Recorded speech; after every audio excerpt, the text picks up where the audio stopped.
Hello everyone, स्वागत करता हूं आपका हमारे प्यारे से चैनल कॉन्सेप्ट क्लासेस पे, जहां पे हम आपको पढ़ाने जा रहे हैं। क्या पढ़ाने नहीं, हम लोग आपको फील दिलाने जा रहे हैं। किसकी?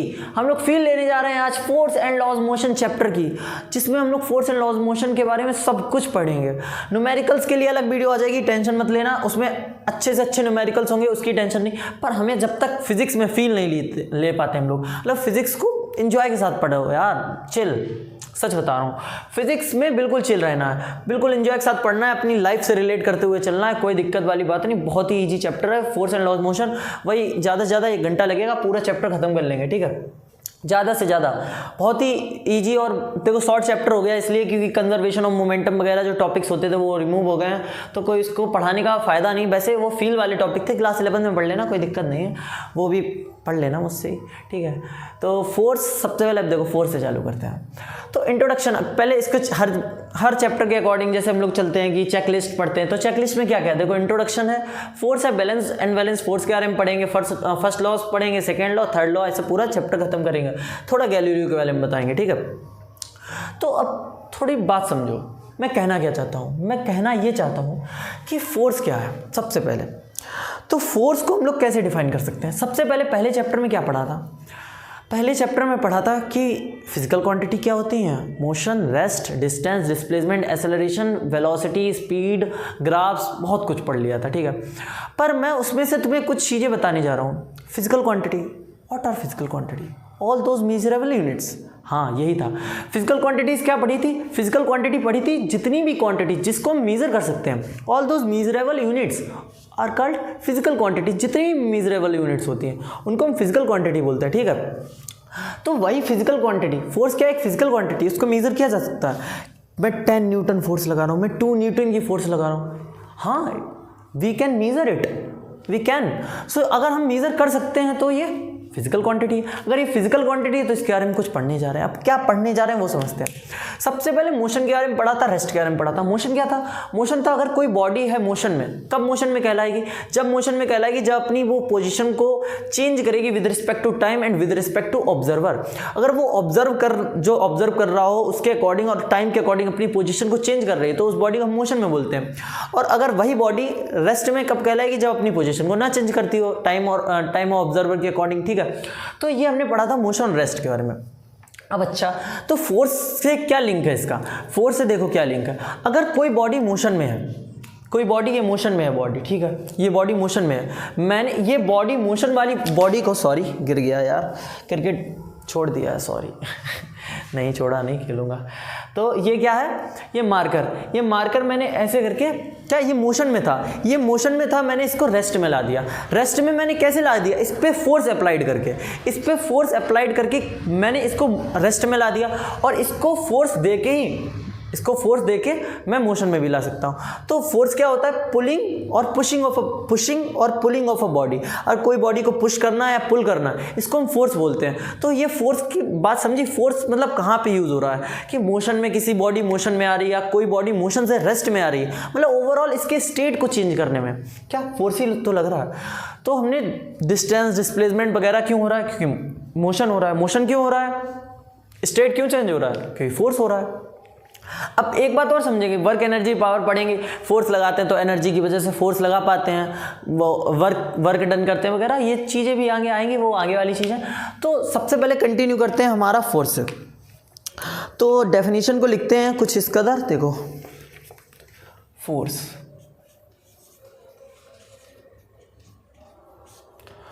तो डेफिनेशन क्या बोलती है? डेफिनेशन बोलती है force is defined as push और pull which tries to change, trend to change or tries to change or changes the state rest or motion of uniform motion of a body of anything, ठीक है। तो क्या बोलती है definition? बोलती है force is defined as push और pull of a body, या तो विच ट्राइज, पहले पूरी डेफिनेशन लिख दो। विच ट्राइज टू चेंज और चेंजेस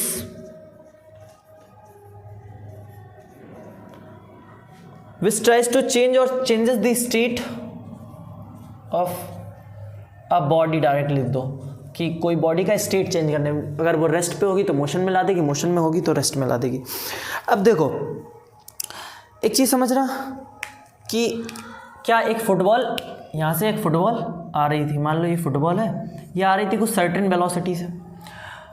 अब ये बालक को इसको रोकनी थी, तो इस बालक ने इस पर क्या किया, एक पुलिंग फोर्स लगाई, एक पुल फोर्स लगाई, जिससे इसने रोक पाया। ठीक है, तो इसने एक फोर्स लगाई जिसकी वजह से इसने इसको रोक पाया।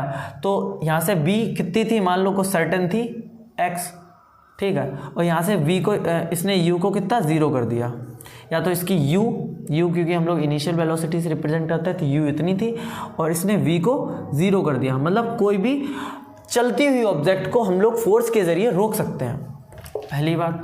दूसरी बात, कोई भी बॉडी अगर चल नहीं रही, रेस्ट में है, u उसका 0 है, तो हम उसको चला सकते हैं कुछ वेलोसिटी से, v कुछ ना कुछ x कर सकते हैं, उसकी वेलोसिटी को चला सकते हैं। मीटर पर सेकंड होगी, ऑब्वियस सी बात है, या किलोमीटर पर आवर, जो कुछ तुम्हारी यूनिट तुम बोल पाओ। ठीक है, तो ये कोई भी चलती हुई बॉडी को रोक सकते हैं, कोई भी रुकी हुई बॉडी को चला सकते हैं, पहली बात। और फिर कोई भी किसी भी बॉडी का शेप चेंज कर सकते हैं। हाँ, शेप तो चेंज कर सकते हैं यार। ये मान लो एक स्प्रिंग है, मैंने इसको क्या किया, इस स्प्रिंग को मैंने दोनों तरफ से पुश कर दिया, तो ये स्प्रिंग कैसी हो जाएगी, शेप चेंज हो गया भाई, शेप तो चेंज हो गया। ठीक है, अच्छा, फोर्स के ज़रिए मुंह को लाल भी किया जा सकता है। कैसे कि मम्मी आई, मम्मी ने मारा तमाचा, तमाचा जैसे मारा तुरंत ही लाल हो गया। नहीं यार, वो बात अलग की है, मैं ऐसे ही हंसी टिटोली कर रहा था। चलो, जैसे शेप तो चेंज हो गया, हाँ, शेप गाल का भी चेंज हो जाता था। ठीक है, तो ये फोर्स के कॉजेज हैं, फोर्स से क्या क्या हो रहा है। अब फोर्स के टाइप को देखते हैं, ये फोर्स के कॉज है, फोर्स से क्या क्या हो रहा है। ठीक है, अब फोर्स के टाइप को देखते हैं। तो फोर्स के टाइप हैं अनबैलेंस्ड फोर्स और बैलेंस्ड फोर्स। सबसे पहले अनबैलेंस्ड फोर्स और बैलेंस्ड फोर्स होती क्या है। अनबैलेंस्ड फोर्स, अनबैलेंस्ड फोर्स क्या होती है और बैलेंस्ड फोर्स क्या होती है, फोर्स क्या होती है।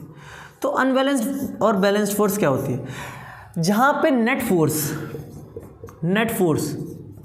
0 के इक्वल नहीं हो, net force is not equals to 0, वहां पे वो फोर्स कहलाती। अभी देखो, रुको, समझना, अनबैलेंस्ड फोर्स क्या है, नेट फोर्स 0 ना हो। बैलेंस्ड फोर्स क्या है, नेट फोर्स 0 के बराबर हो जाए। इसका मतलब क्या है, एग्जांपल लेते हैं, एक बॉडी है, ये एक बॉडी है, मान लो यहाँ पे कोई बॉडी में 10 न्यूटन का फोर्स लगा। अब सबसे पहले ये फिजिकल क्वांटिटी है, फिजिकल क्वांटिटी में हमने इस फिजिकल क्वांटिटी के टाइप देखे थे। क्या टाइप देखे थे कि या तो ये स्केलर होगी या तो ये वेक्टर होगी। ठीक है, वेक्टर क्वांटिटीज क्या होती हैं, all those quantity which has magnitude as well as directions, all those quantity which has magnitude as well as direction, it has magnitude and it has direction। क्योंकि हमने मोशन वाले chapter में इसके बारे में देख लिया था, पर अभी भी समझ लेते कैसे इसके पास डायरेक्शन है। कुछ समझ में नहीं आ रहा, डायरेक्शन मतलब डायरेक्शन क्या डिफाइन कर रहा है यहाँ पे, कुछ समझ में नहीं आ रहा। देखो, फॉर एग्जाम्पल, अगर तुम इस बॉडी को तुम यहाँ पे पुश करते हो और यहाँ से पुल करते हो, तुमने यहाँ पे भी फोर्स लगाई, यहाँ पे भी फोर्स लगाई, बट यहाँ पे नेट फोर्स कितनी आई कि ये रुक गया, नेट फोर्स यहाँ पे 0 हो गई। पर यहाँ पे तुमने बहुत ज़्यादा फोर्स लगाई, यहाँ पे तुमने कम फोर्स लगाई, अब भी ये यहाँ से चल रहा है बट उतनी स्पीड से नहीं चल रहा जितनी स्पीड से पहले चल रहा था। मतलब ओवरऑल कहने का मतलब है कि अगर दोनों सेम डायरेक्शन से हम फोर्स लगा रहे हैं, सेम डायरेक्शन से फोर्स लगा रहे हैं, एक ही डायरेक्शन में फोर्स लगा रहे हैं, तो क्या हो रहा है, एक ही डायरेक्शन में पुश कर रहे हैं, एक ही डायरेक्शन में पुश कर रहे हैं, तो क्या हो रहा है, इस एक ही जगह पे फोर्स लगा रहे हैं तो ये ऐड हो रही हैं, बट अलग जगह से लगा रहे हैं तो ये निगेटिव हो रही है, कभी माइनस हो रही है, कभी सब्ट्रैक्ट हो, मतलब ये वेक्टर क्वांटिटी है। समझ रहे हो, वेक्टर क्वांटिटी वैसे मैं बता चुका हूँ, पर मैं दोबारा तब भी बता दिया। ठीक है, तो 10 न्यूटन से यहाँ पे किसी ने फोर्स लगाई, अब मान लो किसी ने 5 न्यूटन से यहाँ पे लगा दी और 5 न्यूटन से यहाँ पे लगा दी, ठीक है, और यहाँ पे लगा दी किसी ने 2 न्यूटन की फोर्स। अच्छा, सिर्फ इन दोनों फोर्स को देखा जाए, अगर ऊपर और नीचे फोर्स को देखा जाए तो ये क्या है, ये बैलेंस्ड फोर्स है। अगर ये दोनों फोर्स ना होती तो ये ऑब्जेक्ट यहीं पे ऐसे ही रखा रहता। 5 न्यूटन से कोई यहाँ पे धक्का मार रहा है, 5 न्यूटन से कोई यहाँ पे ताकत लगा रहा है, तो ऐसा ही रखा रहेगा, ऐसा ही रखा रहेगा। ऑब्वियस सी बात है, मैं 5 न्यूटन से यहाँ पे फोर्स लगा रहा हूँ, 5 न्यूटन से यहाँ पे लगाने लगा, रुक गया, वैसे ही दोनों जगह रुक गया ना। पर यहाँ पे देखो नेट फोर्स अब क्या 5 न्यूटन अगर दो अलग डायरेक्शन से कट रही है तो जीरो हो गया। नेट फोर्स यहाँ पे इस कंडीशन में यहाँ पे जीरो हो गया। बट यहाँ पे 10 न्यूटन का लग रहा है, यहाँ पे 2 न्यूटन। यहाँ पे एक बॉडी बिल्डर आ गया ताकतवर, यहाँ पे मेरा जैसा कोई आ गया सॉरी, यहाँ पे बॉडी बिल्डर आ गया कोई ताकतवर, यहाँ पे कोई पतला इंसान आ गया, ठीक है। तो फर्क क्या हो गया यहाँ से, यहाँ पे किसी ने 10 न्यूटन की फोर्स लगा दी, अब यहाँ पे किसी ने 2 न्यूटन की लगा पाई, तो यहाँ पे 8 न्यूटन से यहाँ पे भागने लगेगा। अब न्यूटन है क्या, अभी फील लेंगे, इसकी यूनिट की भी फील लेंगे, उसकी टेंशन मत करना भाई, उसकी टेंशन नहीं करनी है। वो हम सेकेंड लॉ जब पढ़ेंगे इसकी यूनिट की अच्छे से फील लेने वाले हैं, कोई दिक्कत वाली बात नहीं है। अच्छा 2 न्यूटन और 10 न्यूटन यहाँ पे, मतलब ये ओवरऑल क्या हुआ, ये अनबैलेंस्ड फोर्स में है, ये अनबैलेंस्ड फोर्स में है, ये अनबैलेंस्ड फोर्स का एग्जाम्पल है, अनबैलेंस्ड फोर्स है, यहाँ पे अनबैलेंस्ड फोर्स है। अब पर एक बॉडी है जिसपे यहाँ पे 10 न्यूटन का लगता है, यहाँ पे भी 10 न्यूटन का लगता है। अब ये क्या, ये बैलेंस हो गए, आपस में कट जाएंगे। यहाँ पे 5 न्यूटन का लगता है, यहाँ पे भी 5 ही न्यूटन का लगता है, तो ये क्या अनबैलेंस, ये बैलेंस्ड हो गई, ये बैलेंस्ड हो गई, 10 न्यूटन दोनों तरफ से, 5 न्यूटन, कोई दिक्कत नहीं। ये इतना था फोर्स के बारे में, बस इतना ही था, फील लेनी थी, फील ले ली। क्या कि सबसे पहले फोर्स क्या होती है, पुशिंग और पुलिंग ऑफ अ बॉडी, जो कि मोशन और रेस्ट में लाती है किसी ऑब्जेक्ट को। फिर उसके बाद बैलेंस फोर्स, अनबैलेंस फोर्स पढ़ना जरूरी है, क्योंकि बैलेंस फोर्स क्या होती है, वो फोर्स जो सबसे पहले इसके बारे में कि मोशन से रेस्ट में ले आती है, रेस्ट से मोशन में ले जाती है, शेप वेप चेंज कर देती है, ठीक है, डायरेक्शन चेंज कर सकती है, डायरेक्शन भी तो चेंज कर सकती है ना। मान लो कोई बॉल है, वो यहाँ से आ रही है, सीधी आ रही है, ये डायरेक्शन उसकी, मैंने फोर्स अप्लाइड की इस डायरेक्शन को, तो 6 यहीं पे पड़ेगा भाई, अगर अच्छे से फोर्स अप्लाई करूँगा। मतलब ओवरऑल क्या मैं कहना क्या चाहता हूँ, डायरेक्शन को भी चेंज कर सकती है, ये फोर्स के कॉजेज हैं, फोर्स ये कर सकती है, ठीक है। तो फोर्स से समझ रहे क्या हो रहा है। तो अब अनबैलेंस्ड और बैलेंस फोर्स को पढ़ा, नेट फोर्स जीरो ना हो, जीरो हो जाए, unbalanced, balanced, net force zero ना, सॉरी नेट फोर्स जीरो ना हो तो अनबैलेंस्ड, और बैलेंस्ड क्या है, नेट फोर्स अगर जीरो हो जाए, ठीक है। कोई दिक्कत नहीं होनी, कोई भी कंफ्यूजन नहीं होनी चाहिए। अच्छा फिर इसके बाद अब देखो इसकी यूनिट तो न्यूटन है, वैसे यहाँ पे लिख लो यूनिट न्यूटन है, पर इसके अच्छे से यूनिट के बारे में पढ़ेंगे, अभी न्यूटन है, ठीक है, अभी पूरा पढ़ने वाले हैं। बैलेंस फोर्स अनबैलेंस फोर्स पढ़ लिया। अब आते हैं अपने फर्स्ट लॉ ऑफ मोशन पे। तो सबसे पहले फर्स्ट लॉ बोलता क्या है, फर्स्ट लॉ की भाई फील लेनी पड़ेगी, मैं पढ़ा रहा हूँ, फील तो आनी चाहिए, ठीक है। तो इसको इरेज करते हैं। अब फर्स्ट लॉ क्या बोलता है, फर्स्ट लॉ कहता है अगर कोई बॉडी रेस्ट में है, देखना कितनी बेवकूफ़ी वाली बात बोलेगा, अगर कोई बॉडी रेस्ट में है तो वो रेस्ट में रहेगी, और कोई बॉडी मोशन में है तो वो मोशन में रहेगी, जब तक कि उसके ऊपर फोर्स ना अप्लाइड की जाए। अरे भाई कितनी बढ़िया बात बोल दी आपने, हाँ। ये बॉडी रेस्ट में है, आजीवन रेस्ट में रहेगी। ये बॉडी मोशन में, मैंने इसको फेंक दिया एक बार, मोशन में इसको कर दिया, अगर इस बॉडी को मैंने मोशन में कर दिया, मतलब फेंक दिया, ये पोजीशन अपनी चेंज कर रही है, तो अपनी पोजीशन चेंज कर रही है, ये अपनी पोजीशन तब तक की चेंज करती रहेगी जब तक कि इसको कोई रोकेगा नहीं। अच्छा भैया मैंने तो यहाँ पे इस बॉडी को ऐसे करके फेंक दिया, बट यहाँ पे तो मैंने कोई फोर्स अप्लाइड नहीं की, यहाँ पे मैंने फोर्स कोई लगाई थोड़ी, और ये रुक गया है। यहाँ पे फोर्स नहीं लगी, यहाँ पे फोर्स लगी है लाला। यहाँ पे कौन कौन सी फोर्स लगी है, यहाँ पे ये हमारे हाथों की फ्रिक्शनल फोर्स लगी है, यहाँ पे एयर की फोर्स लगी है, यहाँ पे ग्रेविटेशनल फोर्स भी इफेक्ट कर रही है, बहुत सारी फोर्स इफेक्ट कर रही हैं, तभी ये रुक रही है। बट स्पेस जहाँ पे कुछ नहीं खाली है, वहाँ पे अगर इसी बॉडी को मैं ऐसे करके फेंकता हूँ, ये लगातार वैसे ही स्पीड से, उसी स्पीड से कंटिन्यूसली चलती रहेगी, हमेशा चलती ही रहेगी। क्यों चलती रहेगी, क्योंकि फर्स्ट लॉ ऑफ मोशन बोलता है, फर्स्ट लॉ ऑफ मोशन क्या बोलता है, अ body is in rest it always remains at rest, a body is in motion it always remains at motion. कब तक की, जब तक कि उसके ऊपर एक एक्सटर्नल फोर्स अप्लाइड ना हो। तो ये क्या बोलता है, ये बोलता है हमारा फर्स्ट लॉ। डेफिनेशन लिखते हैं फिर, ठीक है, ये फील लेना जरूरी था भाई। तो डेफिनेशन क्या बोलती है, it states that a body continue to be in states of rest और ऑफ मोशन। ये डेफिनेशन में इससे क्यों लिखवा रहा हूँ, मैं अपनी लैंग्वेज में भी लिखवा सकता हूँ। रीज़न बिहाइंड ये है कि इसका रीज़न मेन ये है क्योंकि अगर एनसीईआरटी लैंग्वेज या फिर किसी बुक की लैंग्वेज अच्छी सी लिखी होगी तो मार्क्स, स्कूल वाले मार्क्स अच्छे ज़्यादा दे देते हैं। तो ये है रीज़न इसका, ठीक है। First law of motion. तो फर्स्ट लॉ ऑफ मोशन क्या बोलता है, तो फर्स्ट लॉ ऑफ मोशन बोलता है, देखो क्या इससे चीप लॉ और क्या, it states that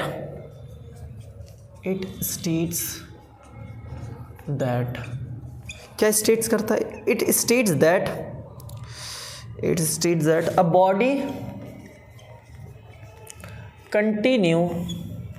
continues to be in state of rest or of motion,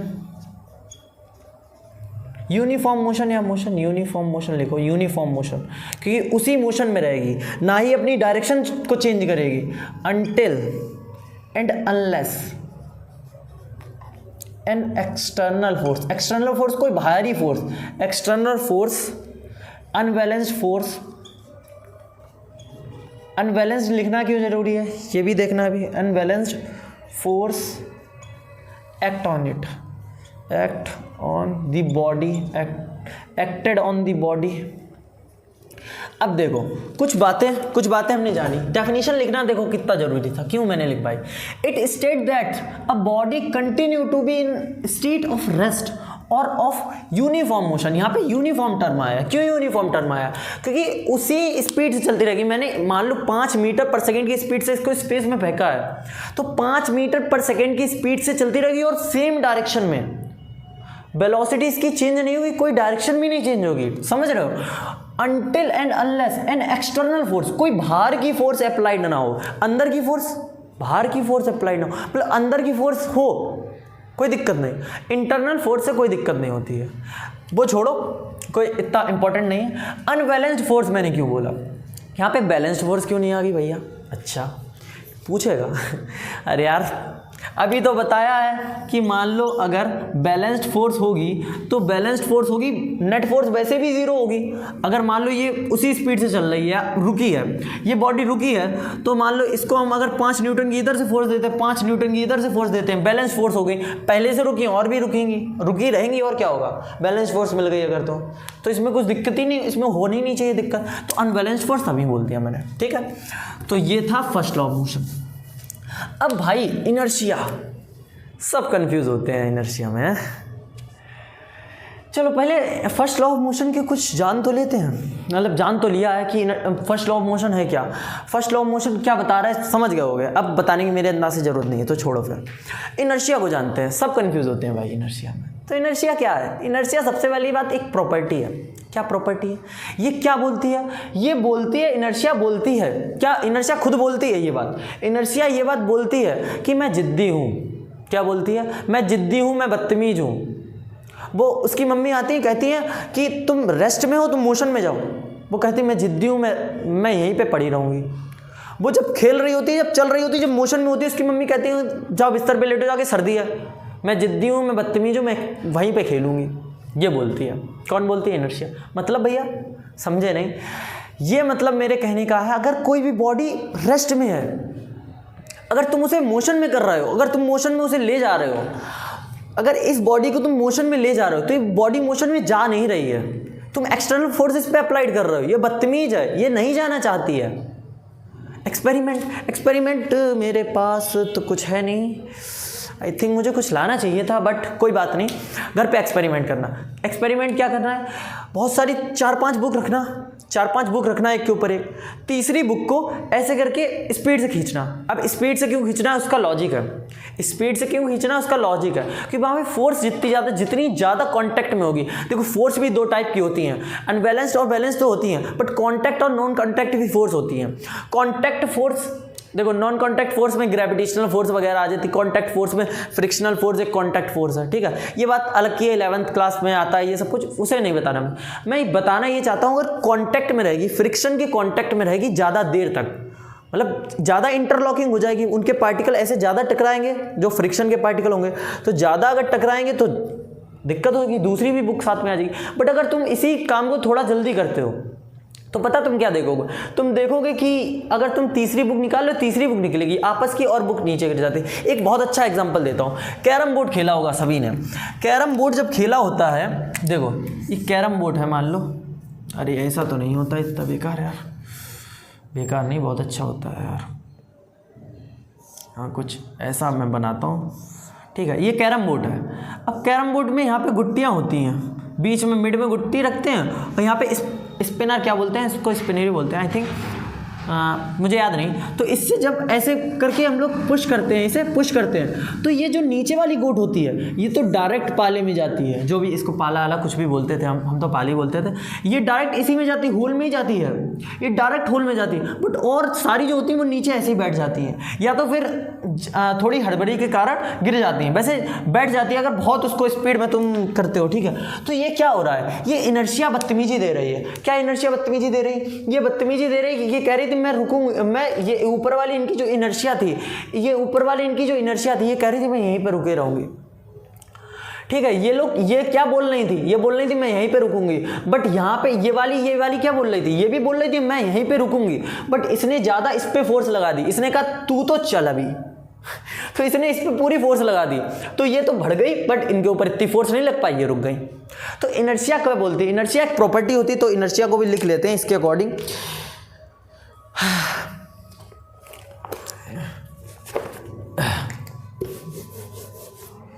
तो इनर्शिया क्या बोलती है, inertia each and every body has a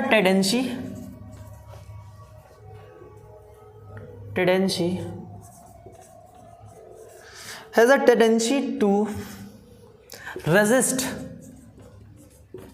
its change in state of motion and rest as well as direction लिख लो, इसमें नहीं लिखा है पर लिख लो। This property is known as inertia, या this property is called inertia, ठीक है। और कुछ बोलता है, inertia of a body is directly proportional to its mass. Inertia of a body is directly proportional to its mass. Inertia of a body is directly, रुको दूसरा वाला marker, directly proportional to its mass, ठीक है, कोई दिक्कत नहीं होनी चाहिए। Inertia of a body is directly proportional to its mass. सबसे पहले इनर्शिया क्या बोलती थी, each and every body has tendency to resist its change in state of motion and rest. हर एक बॉडी के पास टेंडेंसी होती है, क्षमता होती है कि वो चाहती है, क्या चाहती है, रेजिस्ट करती है चेंज, बदलाव होना, मतलब वो बदलाव होना मुश्किल नहीं होता है, तो ये चाहती है बदलाव ना हो, बिल्कुल वैसा बंदा है वैसा ही रहे, बदलाव ना हो, तो ये बदलाव नहीं चाहती है। Resist its change in state, अपने स्टेट में बदलाव नहीं करना चाहती है, बट समय के अनुसार बदलाव होने चाहिए, एवोल्यूट करते रहना चाहिए, ठीक है। Change in state of motion और रेस्ट और मोशन, और उसकी डायरेक्शन भी नीचे। तभी मैंने कहा है कि इनर्शिया के टाइप होते हैं। क्या टाइप होते हैं? सबसे पहले होती है इनर्शिया ऑफ रेस्ट। अच्छा, अब देखो अच्छे एग्जांपल लेते हैं। इनर्शिया ऑफ रेस्ट क्या है? इनर्शिया ऑफ रेस्ट पता क्या बोलती है? इनर्शिया ऑफ रेस्ट बोलती है अगर कोई बॉडी रेस्ट में है तो वो रेस्ट में ही रहेगी, क्योंकि वो नहीं चाहती है मोशन में जाने का। अच्छा, बट इनर्शिया की वजह से जर्क लगता है। अब जर्क क्या है? ये क्या है भैया? कंफ्यूज हो रहे हैं तुम, कंफ्यूज कर रहे हो। नहीं, देखो सपोज करो बस में बैठे हो, आंखें बंद, बस में बैठ गए, जाके बस में बैठे, तुम बैठे थे बस में, एकदम बस स्टार्ट हो जाती है, एकदम बस स्टार्ट हुई, तुम ऐसे बैठे थे, तुरंत ही जर्क लगा एकदम। क्या हुआ? तुम ऐसे बैठे थे, एकदम तुरंत ही जर्क लगा, तुम्हें पीछे तुम हो गए। मतलब ऐसा क्या हुआ इसमें? सबसे पहले तुम्हारी जो बॉडी है, तुम्हारी जो ये बॉडी के नीचे वाला पार्ट है, पैर तुम्हारे, ये कांटेक्ट में है किससे? ये कांटेक्ट में बस से। अगर बस चलेगी आगे तो तुम्हारे पैर भी आगे चलेंगे। बट तुम्हारी बॉडी फ्लेक्सिबल है, ये बॉडी तुम्हारी फ्लेक्सिबल है, तो ये तुम्हारी बॉडी चाहेगी, ये तुम्हारे बॉडी के जो ऊपर वाला हिस्सा है ये चाहेगा कि मैं उसी जगह पर रहूँ, क्योंकि इसके पास भी टेंडेंसी है, क्या? रेजिस्ट करने, ये चेंज को रेजिस्ट कर रहा है, इसके पास भी टेंडेंसी है, तो ये रुकने की कोशिश करेगी। बट इतना ज़्यादा फ्लेक्सिबल थोड़ी है जो रुका ही रहेगा। तो ये चलता जाएगा, ये भी साथ में चलने लगेगा, तो एकदम से जर्क लगेगा, इसको बोलते हैं इनर्शिया ऑफ रेस्ट। फिर इनर्शिया ऑफ मोशन क्या है? वही एग्जांपल, मान लो बस में बैठे हो, मान लो अच्छा बस में बैठे, फिर क्या, बस चल रही एकदम ब्रेक लगती है, जर्क आगे की तरफ, ऐसे करके जर्क लगता है कि ये मोशन में थी, ये कह रही थी मैं चलूंगी, मैं रुकूंगी नहीं, बट तुम्हारे पैर तुम्हारे इसके कांटेक्ट में थे, किसके, बस के कांटेक्ट में, बस जैसे ही रुकती है तुम्हारे पैर भी रुक जाते हैं क्योंकि उसी के कांटेक्ट में है। पर तुम्हारी ऊपर वाली बॉडी फ्लेक्सिबल है, जब बॉडी फ्लेक्सिबल है वो चाहती है कि मैं मोशन ही में रहूं, बट ये रुक जाते हैं, जब पैर रुक जाते हैं बॉडी चाहती है मोशन में ही रहो, तो एकदम आगे की तरफ जर्क लगता है और रेस्ट में आ जाता है।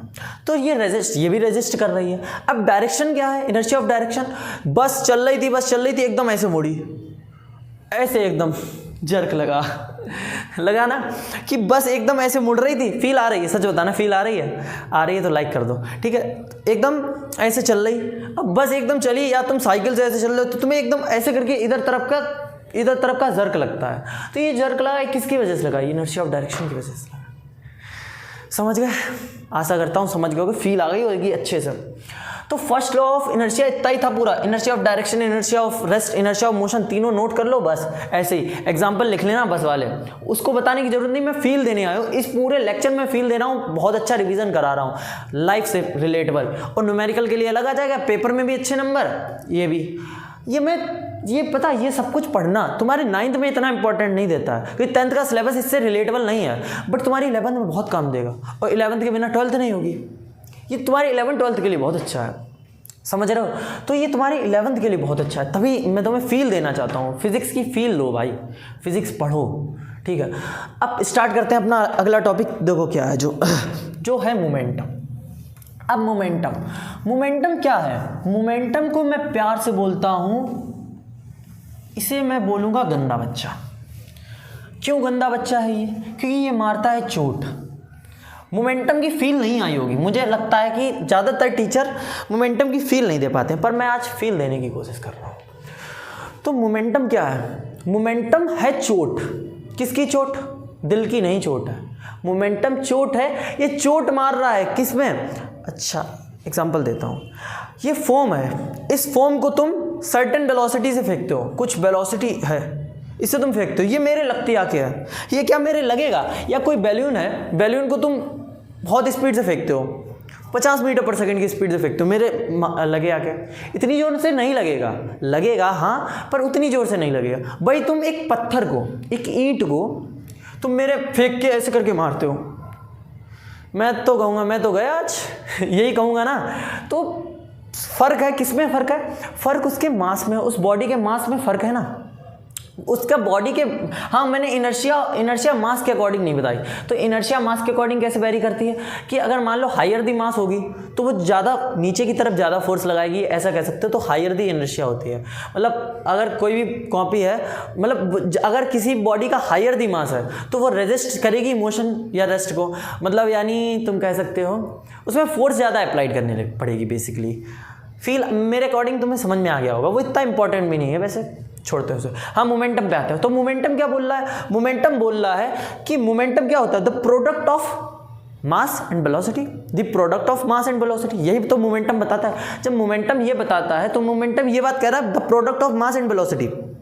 देखो momentum of a body is defined as product of mass and its velocity, ठीक है। तो पहली बात, मोमेंटम भी एक क्या होती है? वेक्टर क्वांटिटी होती है, ये नोट कर लेना, ये नोटेड डाउन वाली बातें हैं, ये डिनोट की जाती है, पीछे वगैरह भी लिखवा दूंगा, कोई टेंशन नहीं। पहले फील लेते हैं। फॉर एग्जांपल तुम्हारे सामने इस मार्कर को कोई 5 मीटर पर सेकेंड की वेलोसिटी से फेंकता है, आता है तुम्हारे, लगता है तुम कैच ले लेते हो।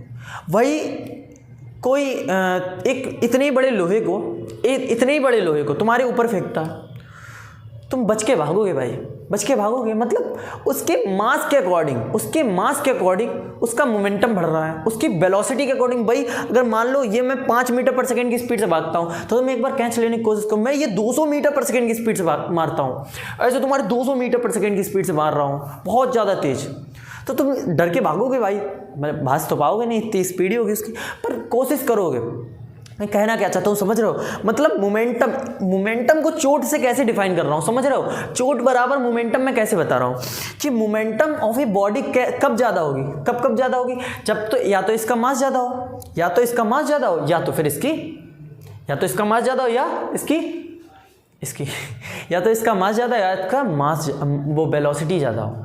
तो मोमेंटम समझ रहे हो, मोमेंटम को कैसे मैंने चोट से डिफाइन किया, समझ गए। तो यही होता है मोमेंटम। मोमेंटम क्या है, दूसरा मार्कर,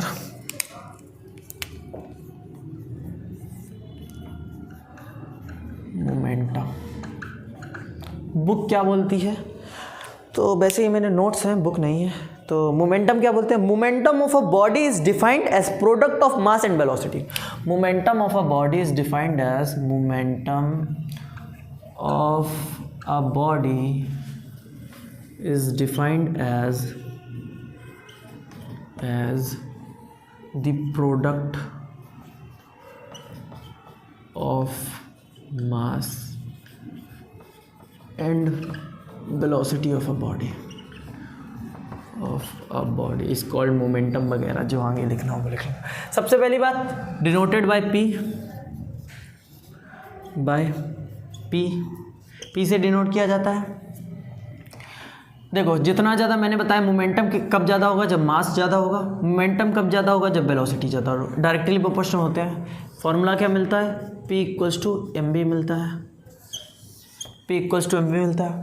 अब फॉर्मूला पता चल गया तो इसकी यूनिट निकाल लेंगे हम लोग। यूनिट निकालना सीखा था कैसे, कि मास क्या है, मास है kg, वेलोसिटी क्या है, मीटर पर सेकेंड है। तो मोमेंटम की यूनिट क्या आ जाएगी, मास kg मीटर पर सेकेंड, kg मीटर पर सेकेंड आ गई इसकी यूनिट, kg मीटर पर सेकेंड यूनिट आ गई। तो यूनिट भी निकाल ली, डिनोटेड बाय P होती है, ये भी समझ लिया, ठीक है।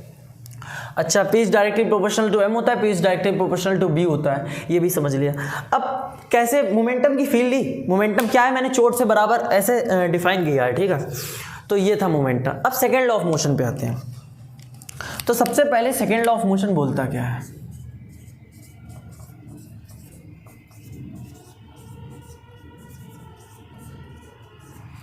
तो सेकेंड लॉ ऑफ मोशन क्या बोलता है, सेकेंड लॉ ऑफ मोशन, इसकी भी फील लेते हैं, सबकी फील लेंगे भाई, टेंशन नहीं। तो सेकेंड लॉ ऑफ मोशन बोलता है कि अगर कोई बॉडी, पहले इसको डेफिनेशन लिखते हैं। इसकी डेफिनेशन क्या बोलती है, इसकी डेफिनेशन बोलती है the rate of change of momentum is directly proportional to force applied. बहुत easy, the rate of change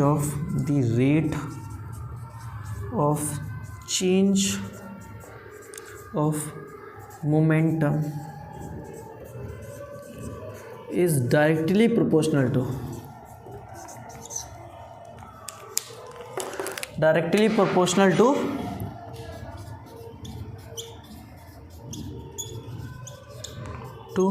force applied।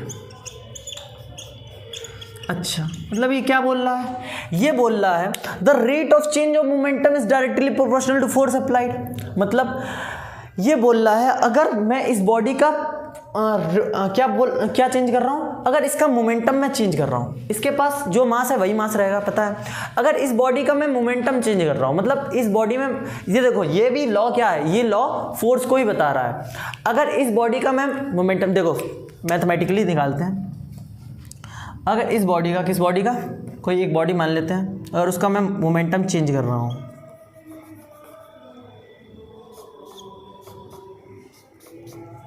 अरे यार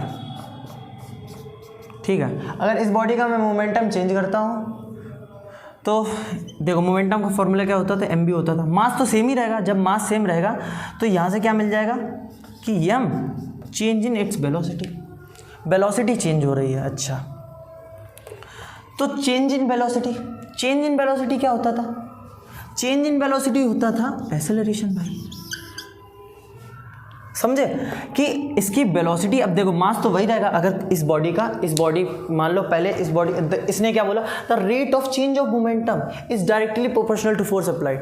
मैं मोमेंटम का रेट चेंज कर रहा हूँ, मोमेंटम को चेंज कर रहा हूँ, ठीक है। मोमेंटम को चेंज करना is directly proportional force applied. Momentum को चेंज कर रहा हूँ पर यूनिट टाइम, क्योंकि रेट बोल रहा है, the rate of change of momentum is directly proportional to force applied. Rate of change of velocity per unit time, rate of change of velocity per unit time क्या था, यही तो था। ये क्या ये किसके बराबर आता था, डायरेक्टली ऐसे नहीं समझ में आ रहा है तो ऐसे दिखाता हूँ कि मास तो वही रहेगा। Rate of change of velocity किसके बराबर, v minus you upon T. ये क्या होता है, यही तो एक्सेलरेशन होता था। तो यहाँ से हमें डायरेक्टली क्या मिलता है, फोर्स अप्लाइड। ये क्या था, the rate of change of momentum is directly proportional to force applied. जितनी हम फोर्स लगा रहे हैं वो rate of change of momentum के बराबर होगी। तो rate of change of momentum ये हमने निकाला, फिर ये निकाला, अब ये आ गया। ये किसके बराबर आ जाता है, ये आ जाता है हमारी माँ के बराबर। मतलब force is equals to ma। अब यहीं से यूनिट निकाल लेते हैं फोर्स की। तो फोर्स की यूनिट क्या होती है, फोर्स की यूनिट होती है kg मीटर पर सेकेंड स्क्वायर। ठीक है, kg मीटर पर सेकेंड स्क्वायर। मैंने कहा था कि उसमें यूनिट भी इसकी निकाल के बताएंगे। ठीक है, तो यूनिट इसकी मिल गई हमें kg मीटर पर सेकेंड स्क्वायर। तो ये फोर्स की यूनिट होती है। अब फोर्स की यूनिट न्यूटन भी होती है और ये kg मीटर पर सेकेंड स्क्वायर भी होती है। फिर आई सेकेंड लॉ ऑफ मोशन की। अब पढ़ते हैं हमारे थर्ड लॉ ऑफ मोशन को। तो थर्ड लॉ ऑफ मोशन को स्टार्ट करते हैं। पढ़ो थर्ड लॉ ऑफ मोशन को, क्या बोलता है ये। तो थर्ड लॉ ऑफ मोशन पता क्या बोलता है, थर्ड लॉ ऑफ मोशन बोलता है कि अगर तुम मेरे एक तमाचा मारोगे तो मैं तुम्हारे भी एक तमाचा मारूंगा, तुम मेरे 2 तमाचे मारोगे तो मैं भी तुम्हारे 2 तमाचे मारूंगा, तुम मेरे 3 तमाचे मारोगे तो मैं भी तुम्हारे 3। मतलब ये पता कैसे, ये बदला लेने वाला इंसान होता है। थर्ड लॉ बदला लेता है।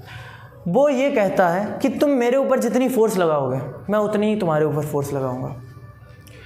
तो ये क्या बोल रहा है, ये बताता है देखो एग्जांपल लो। अगर बोलता है वो, देखो अरे एग्जांपल बहुत अच्छा, देखो तुम ये चल रहे हो, ये तुम क्यों चल पा रहे हो, कभी सोचा। अगर फॉर एग्जांपल मैं स्पेस में जाता हूँ या मैं हवा में लटक जाता हूँ, हवा में मैं क्या करता हूँ, हवा में ऐसे चलता हूँ, हवा में चल लोगे हवा में, क्यों नहीं चल पा रहे हो। में पहली बात तो खड़े नहीं हो सकते हम। दूसरी बात, अगर खड़े हो जाते हैं स्पेस में जैसे लटक तो जाओगे, पर वहाँ पे चल नहीं पाओगे। क्यों नहीं चल पाओगे, क्योंकि वहाँ पे कुछ है नहीं तुम्हें पीछे पुश करने की। तुम पीछे किसी को पुल नहीं कर पा रहे हो जो आगे तुम पुश हो जाओ। तुम किसी को पीछे पुश नहीं कर पा रहे हो। मान लो ये वॉल है एक, अगर तुम यहाँ पे वो शूज़ अगर तुम मान लो एक यहाँ पे साइकिल पे बैठे हो, ठीक है, तुम यहाँ पे पुश करते हो तो तुम साइकिल के साथ पीछे जाओगे। ठीक है, जाओगे क्यों, ये साइकिल देखो सर्कुलर पाथ होता है तो सर्कुलर पाथ में इजी मोशन हो जाता है, उसमें भी लग रही है फोर्स बट उसमें इजी मोशन हो जा रहा है। अब मान लो मैं कहना क्या चाहता हूँ, मैं कहना ये चाहता हूँ कि every action is equal and opposite action. अगर तुम चल पा रहे हो, तुम चल क्यों पा रहे हो, तुम इसलिए चल पा रहे हो क्योंकि तुम्हारे जो पैर हैं, ये तुम्हारे जो पैर हैं, देखो अपने पैरों को देखो, तुम्हारे जो पैर हैं पीछे यहाँ पे इसको पुल कर रहे हैं तब आगे पुश हो पा रहे हैं। इसको पुल कर रहे हैं मतलब पीछे एक एक्सटर्नल फोर्स अप्लाइड कर रहे हैं। वो जितनी एक्सटर्नल फोर्स वो पीछे अप्लाइड कर रहे हैं उतनी उन्हें आगे एक्सटर्नल फोर्स मिल रही है। समझ रहे हो, नहीं समझे, समझ जाना चाहिए था अभी तक की तो, कि जितनी उसने फोर्स लगाई पीछे उतनी उसे आगे फोर्स लगी तभी वो आगे बढ़ पाया। ठीक है, तो every action is equal and opposite reaction, ये थर्ड लॉ बोलता है। तो थर्ड लॉ क्या बोलता है, थर्ड लॉ बोलता है simply, third law of motion वगैरह लिख लेना। ठीक है, क्या बोलता है, every action is equal and opposite reaction. अब देखो यहाँ पे कंजर्वेशन ऑफ मोमेंटम वगैरह की बात आती थी और फॉर्मूला बनता था m1u1 plus m2u2 equals to m1v1 plus m2v2। वो फॉर्मूला कहाँ से आता था ये सब नहीं जानो, बट एक फॉर्मूला लिख लो। कंजर्वेशन ऑफ मोमेंटम थोड़ा बता दे रहे हैं उसके बारे में, कंजर्वेशन ऑफ मोमेंटम के बारे में थोड़ा बता रहे हैं। तो कंजर्वेशन ऑफ मोमेंटम क्या बोलता है कि मोमेंटम हमेशा कंजर्व रहता है। मतलब कंजर्व रहता है, मोमेंटम हमेशा कंजर्व रहता है। मान लो अगर तुम एक बस पे बैठते हो, तुम बस के पास कुछ मास है, उसके पास कुछ वेलोसिटी मतलब मोमेंटम है। अगर उसके पास मोमेंटम है और वो बस जाती है और टक्कर मार देती है किसी भी, मतलब मान लो वो टक्कर मार देती है एक साइकिल वाले को, तो वो साइकिल वाला भी मूव करने लगेगा। क्योंकि उसने अपना मोमेंटम कंजर्व रखा, अपने मोमेंटम को बदल रहा है, दूसरी जगह शिफ्ट कर रहा है, साइकिल वाले को दे रहा है, साइकिल वाले पे शिफ्ट कर रहा है, बट उसका मोमेंटम खत्म नहीं हुआ। तो यही बताता था कंजर्वेशन ऑफ मोमेंटम। तो यहाँ से हमें फॉर्मूला मिल जाता है m1u1 plus m2u2 equals to m1v1 plus m2v2। Question आता तो नहीं है, अब मैंने ऐसे फॉर्मूला लिखवा दिया। वैसे क्लास 11 में पढ़ोगे। m1 क्या है, किसी पहली बॉडी का मास है, mass of first body, mass of second body, mass of first body, mass of second body, ठीक है। m1 और m2, m1 एंड m2 क्या है, मासेस ऑफ बॉडी है, ठीक है। फिर अच्छा ये क्या है, u1 u2 v1 v2, initial velocity of first, initial velocity of second, final velocity of first, final velocity of second. लिखने की ज़रूरत थी नहीं, इंपॉर्टेंट नहीं है, क्यों मैं टाइम वेस्ट करूं। मैं छोटा फॉर्म में बताना सब कुछ चाहता हूं, बट छोटी वीडियो रखना चाहता हूं क्योंकि जल्दी रिवीजन हो जाए, टाइम ना बर्बाद हो। तो ये बता दिया मैंने, ठीक है। Conservation of momentum. अच्छा लास्ट टॉपिक बचता है हमारे पास, लास्ट टॉपिक बचता है कि गैलीलियो ने वो क्या बोला था। अब मैं एक क्वेश्चन पूछना चाहता हूँ तुमसे। मान लो तुम्हारे पास एक दो मग है, सेम शेप के, बिल्कुल सेम एग्जैक्ट शेप है उनका, दो ऐसे मग है तुम्हारे पास, एग्जैक्ट सेम है, ठीक है। मुझसे तो एग्जैक्ट सेम नहीं बन पाएंगे, स्मार्ट बोर्ड है नहीं मेरे पास। हाँ आ जाएगा, कोई दिक्कत नहीं। मतलब एग्जैक्ट सेम, साइज सब कुछ सेम है, बिल्कुल कॉन्ग्रुएंट है। कॉन्ग्रुएंट पढ़ चुके होगे क्लास 9th में, ये मैथ्स में कॉन्ग्रुएंट है बिल्कुल, ये एक दूसरे के बिल्कुल डुप्लीकेट। अगर ये एक दूसरे के बिल्कुल डुप्लीकेट है तो मान लो इसमें मैंने भर दिया पानी और मैं इसको एक बिल्डिंग से फेंकता हूँ, इतनी हाइट की बिल्डिंग से, और इसमें कुछ नहीं भरा, तो बताओ पहले कौन ज़मीन में जाके टकराएगी। क्वेश्चन मुझे कमेंट में चाहिए अभी, कौन पहले टकराएगी। बच्चे कह रहे होंगे ये वाली, क्योंकि इसके पास मास ज़्यादा। ऐसा नहीं होता है, ये दोनों सेम स्पीड, सेम डायरेक्शन पे जाएंगे, बिल्कुल सेम स्पीड से जाएंगे। यहाँ पे मास नहीं डिपेंड करेगा, यही गैलीलियो बताते हैं। तो गैलीलियो क्या बताते हैं, गैलीलियो कुछ एक्सपेरिमेंट करते हैं। पहली बात तो ये वाला एक्सपेरिमेंट करते हैं कि एक बॉडी है, मास पे डिपेंड नहीं कर रही है, वो मास पे वहाँ पे नहीं डिपेंड हो रहा है, होता है वो बात अलग की है, पर यहाँ पे वो बताते हैं। अब वो कुछ एक्सपेरिमेंट करते हैं जस्ट लाइक दिस, ये नोट कर लेना, मैं बताता हूँ थोड़ा उनके बारे में, मैं बताना चाहता हूँ बस उनके बारे में। क्योंकि गैलीलियो रियल में एक जीनियस थे यार, एक जीनियस थे, और जीनियस के बारे में ना बताना गुनाह होता है, पाप होता है भाई, पाप। मैं पाप नहीं करना चाहता, उनके बारे में बताना चाहता हूँ कुछ, तो बता देता हूँ। तो गैलीलियो पता कुछ ऐसे शेप लेते हैं, और पता वो क्या करते हैं। सबसे पहले तो देखो, ये डिफरेंशिएशन नाम की चीज़ एक होती है, 11th में पढ़ोगे, उसमें पढ़ाया जाएगा, उसमें आती हैं ये चीज़ें, बट मैं वो नहीं बताना चाहता हूँ। मैं बस तुम्हें थोड़ी बातें बताना चाहता हूँ। मैं बताना चाहता हूँ कि गैलीलियो ऑब्जर्व करते हैं कुछ चीज़ों को। वो ऑब्जर्व करते हैं कि अगर एक बॉडी है, एक बॉडी को उन्होंने ऐसे स्लाइड किया, यहाँ पे धक्का दिया, तो वो देखते हैं कि पहले सेकेंड में ये बॉडी x ट्रैवल करती है, दूसरे सेकेंड में ये बॉडी 3x ट्रैवल करती है, तीसरे सेकंड में ये बॉडी 5x ट्रैवल करती है। ये चीज़ उन्होंने ऑब्जर्व की, और फिर उन्होंने ऐसे इसको और बढ़ाया एंगल को। तो इसमें भी सेम चीज़ उन्होंने दी, पहले सेकंड में x, दूसरे सेकंड में 3x, तीसरे सेकंड में 5x, और फिर चौथे सेकंड में 7x, ऐसे करके वो बढ़ती चली जा रही थी। मतलब वो एक ऑड दो छोड़ के बढ़ रही थी, मतलब ऑड में बढ़ रही थी, 1x 2 3x 5x 7x 9x। पहले सेकंड में अगर कोई बॉडी को तुम ऐसे फ्री फॉल करते हो, अगर तुम मान लो इस बॉडी को ऐसे छोड़ देते हो, तो मान लो ये यहाँ से लेके यहाँ तक 3 सेकंड में आई, तो पहले सेकंड में x चली, दूसरे सेकंड में 3x चली, तीसरे सेकंड में 5x चली। x क्या है पे डिस्टेंस है कि इतनी डिस्टेंस चली, फिर इतनी डिस्टेंस चली, फिर इतनी डिस्टेंस चली, फिर इतनी डिस्टेंस चली, फिर 7x चली, फिर 9x चली, फिर 11x चली। तो ये किसने बताया, ये गैलीलियो ने बताया। यही चीज़ गैलीलियो ने बताई, और कुछ नहीं, कि पहले x चलती है, फिर 3x चलती है, फिर 5x चलती है, 7x चलती है, ऐसे डॉट ऐसे 9x 11x 13x 15x 17x 19x 21 वगैरह वगैरह ऐसे चलती रहती है। ऐसे इन्होंने फिर मतलब पूरा 90 डिग्री के लिए भी बताया है, तो इसके लिए भी एप्लीकेबल है। बस यही बताना चाहता हूँ। बट यहाँ पे एक चीज़ की रिस्ट्रिक्शंस है, यहाँ पे है कि ये जो फ्लोर है यहाँ पे ये फ्रिक्शनलेस है भाई, यहाँ पे कोई फ्रिक्शन नहीं है, यहाँ पे कोई फ्रिक्शन नहीं है, मतलब यहाँ पे कोई फोर्स अपोज नहीं कर रहा है, फोर्स यहाँ पे कोई नहीं है। और यहाँ पे भी एयर की कोई फोर्स, ये एयर जो है इसमें जो ये एयर की फोर्स लगा रही है, ये भी फोर्स नहीं। ऐसे करो, तुम्हें लग रहा होगा कुछ फोर्स लगा रही, तुम्हें कुछ अपोज कर रहा है, ये भी नहीं है, ये भी नहीं है, ठीक है, कंडीशंस है, समझ रहे हो। तो ये स्पेस की पूरी बात कर रही है, ये गैलीलियो ने बताया। पूरा चैप्टर अच्छे से समझ लिया भाई। अगली बार मैं न्यूमेरिकल्स की एक वीडियो लेके आऊँगा, पूरे न्यूमेरिकल्स लगवा दूंगा, ठीक है। मैं शायद पहले चैप्टर और दूसरे चैप्टर के साथ में न्यूमेरिकल्स लाऊं एक ही वीडियो में, पूरे दोनों, ठीक है, दोनों वीडियो की एक ही मैं न्यूमेरिकल्स अच्छे से करा दूंगा, और क्योंकि थोड़े बहुत कनेक्टेड भी हैं चैप्टर्स और साथ में अच्छा भी लगता है। पहले चैप्टर के बहुत ईजी आ जाते हैं, सेकेंड चैप्टर के थोड़े मिक्स मैच आ जाते हैं, तो अच्छा भी लगेगा, ठीक है। तो मैं आज के लिए इतना ही रखता हूँ, मिलता हूँ फिर अपनी अगली वीडियो में। तब तक के लिए bye bye, good bye, see you later, और खुश रहो, अच्छे से पढ़ो, बस इतना ही चाहता हूँ। तब तक के लिए बाय बाय। अगर कुछ भूल गया हूँ तो कमेंट में लिख देना। चलता हूँ, बाय, नमस्ते।